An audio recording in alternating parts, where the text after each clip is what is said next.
morning, welcome back to the 120th. Today, as promised, we are going to be taking a look at the GB Kershaw 110, folding camera from the 1950s.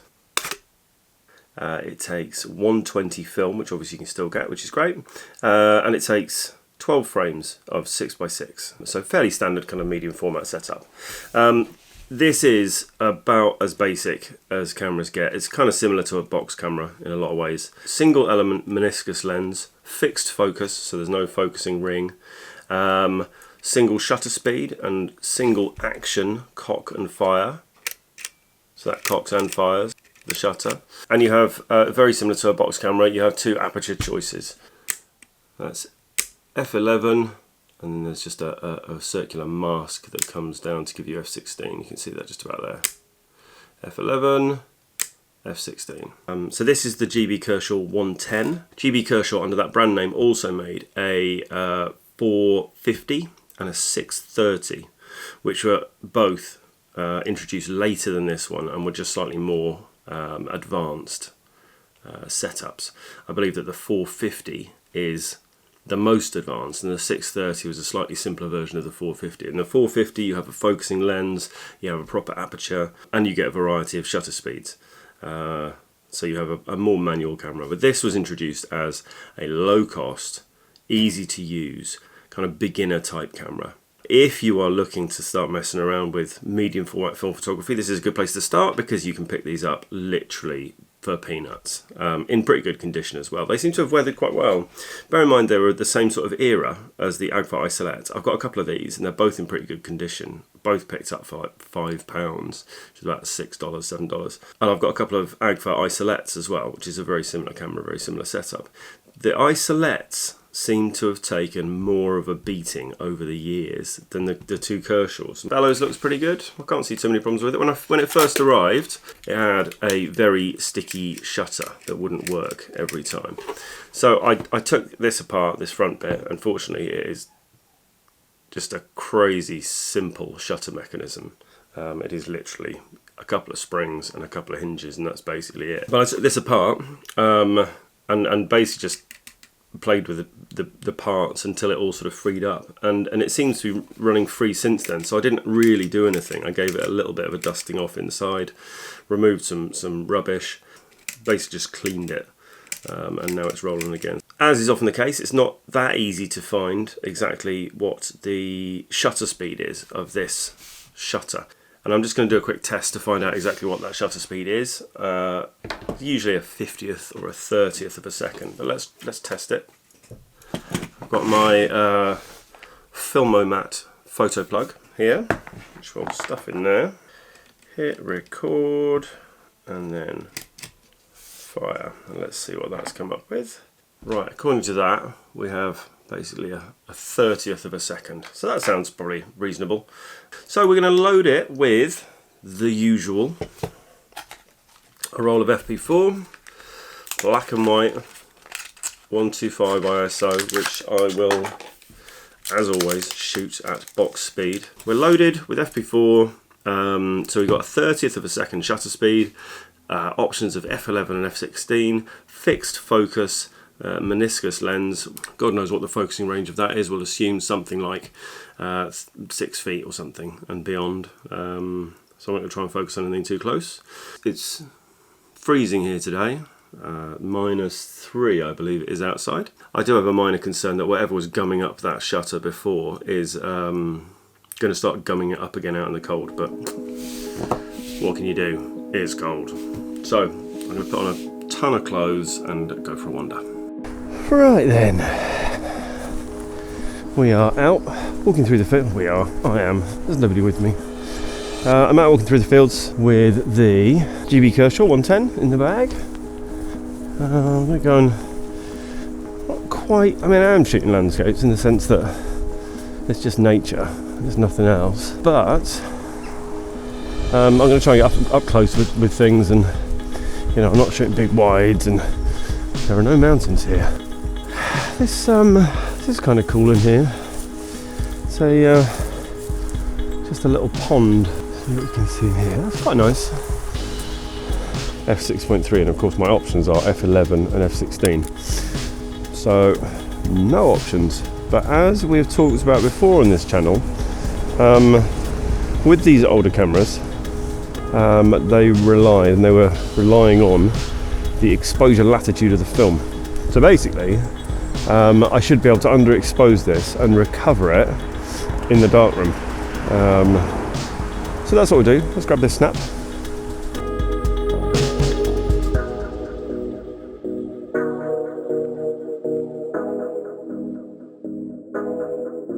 This is quite cool.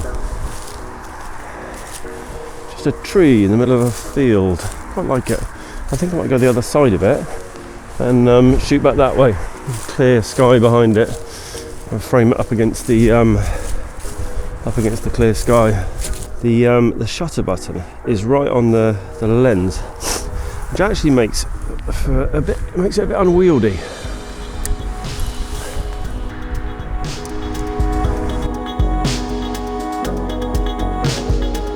Okay, roll that one on. I didn't bother metering that, I just upped it to f16 because it's shooting against the white sky. This is quite nice, these hay bales, or they're silage bales. Make quite a nice pattern. Let's try it.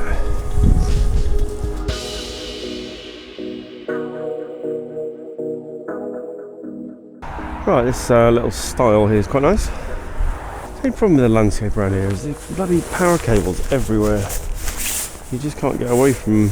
I'm just going to leave it on F11. I'm not really thinking too hard about this now, if I'm honest. I haven't metered anything for a while.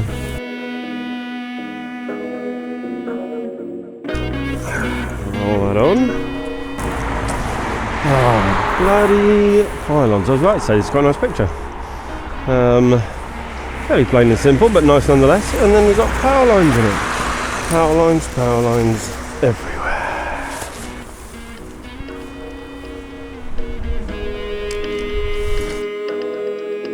And that's the end. Pull it through.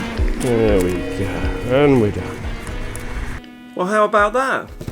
For a little folding camera, it really has done quite well. I'm amazed. It's got character, sure. Not imperfect, but it's turned out some pretty good photos. There was a little bit of user error, as always. One of the really interesting things is this shutter button on the front. With a 1/30th shutter speed, which is quite slow, and therefore it's prone to camera shake anyway. You then put the shutter button on the front by the lens, and of course when you push it, you're applying downward pressure to the front of the camera, and your kind of levers mean that is actually an awkward place to put it. I mean, you can hold the plate and do it like that. That helps a bit, but with it on the body, there's less opportunity for introducing camera shake. That said, with a shutter speed of 1/30th, I should be using a tripod anyway. And I will undoubtedly get the usual comments down below. Use a tripod. I know. But, you know, apart from that, really it's cracking. The most amazing thing about this is it's taken all those images, which are beautiful images. They're great, and if I took a bit more care with taking them and used a tripod, they could be amazing. But it's done it all with a single meniscus lens, the most basic lens that you'll find in any camera. And I'm actually going to take it apart to show you. And that is it. 2 pieces, and it's off. And there is your lens. I will put this all back together. I'll show you the shutter mechanism while we're here, actually. Pretty sure nothing's going to fall out. No, you can't see it. What you can see there is the aperture ring.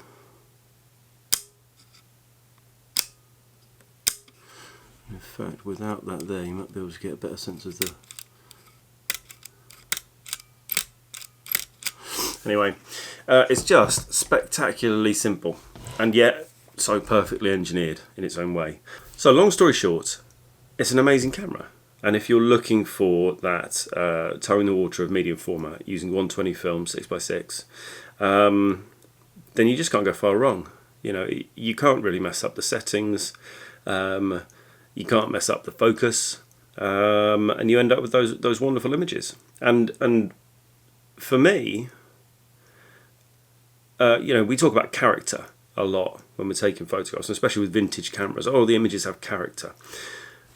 For me, these images do have character, because that is the camera. That is the camera operating at its peak.